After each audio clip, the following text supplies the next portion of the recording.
Hello বন্ধুরা, আমি আবার একটা নতুন ব্লগ নিয়ে চলে এসেছি তোমাদের সাথে শেয়ার করতে। আজ আমাদের এখানে শীতলা পুজো, তো শীতলা পুজোর কিছু মুহূর্ত তোমাদের সঙ্গে তুলে ধরেছি। সবাই দেখতে থাকো প্লিজ, কেউ স্কিপ করবে না, ফুল ভিডিও দেখতে থাকো। সকালবেলা বাড়িতে আমি সমস্ত কাজ গুছিয়ে নিচ্ছি, এখন আমি বিছানাগুলো গুছিয়ে নিচ্ছি।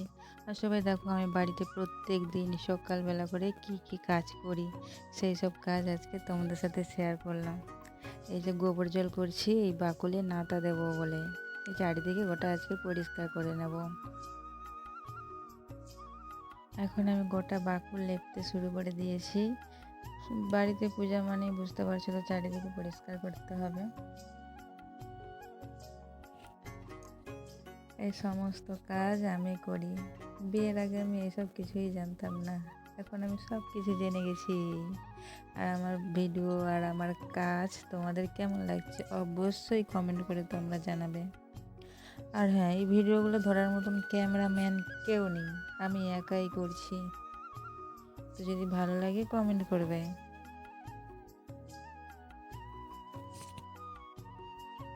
তো এখন আমি একটু সাজুগুজু করে নিচ্ছি, রেডি হয়ে নিচ্ছি, যেখানে পূজা হচ্ছে ওখানটায় আমরা যাব, আমি আর আমার যা। আলতা পরে নিচ্ছি, এবারে ঠাকুরের ফল টলগুলো কেটে নেবো, নিয়ে ঠাকুর মন্দিরে আমরা যাব আর সব কিছু তোমাদের সাথে শেয়ার করব।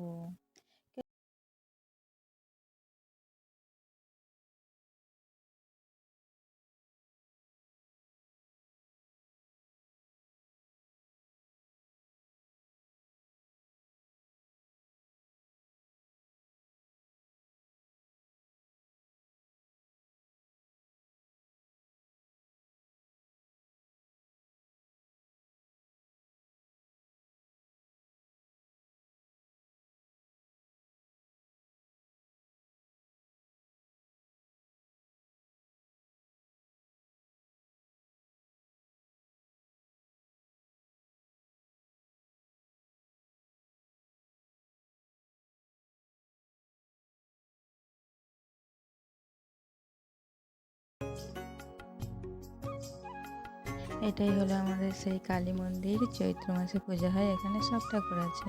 এটা হলো বাবা পঞ্চানন্দ ঠাকুর, শীতলা ঠাকুর, আর ওটা কী ঠাকুর আমি ঠিক বলতে পারবো না।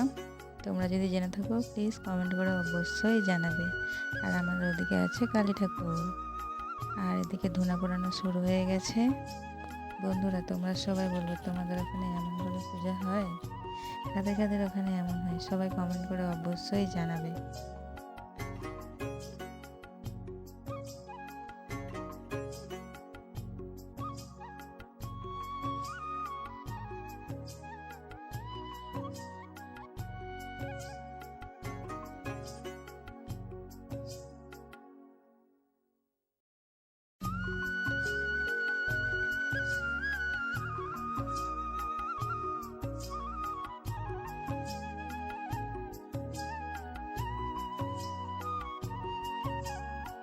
এটা আমার শাশুড়ি মায়ের ধুনা পোড়ানো হচ্ছে, তো সবাই বলবে কেমন হয়েছে।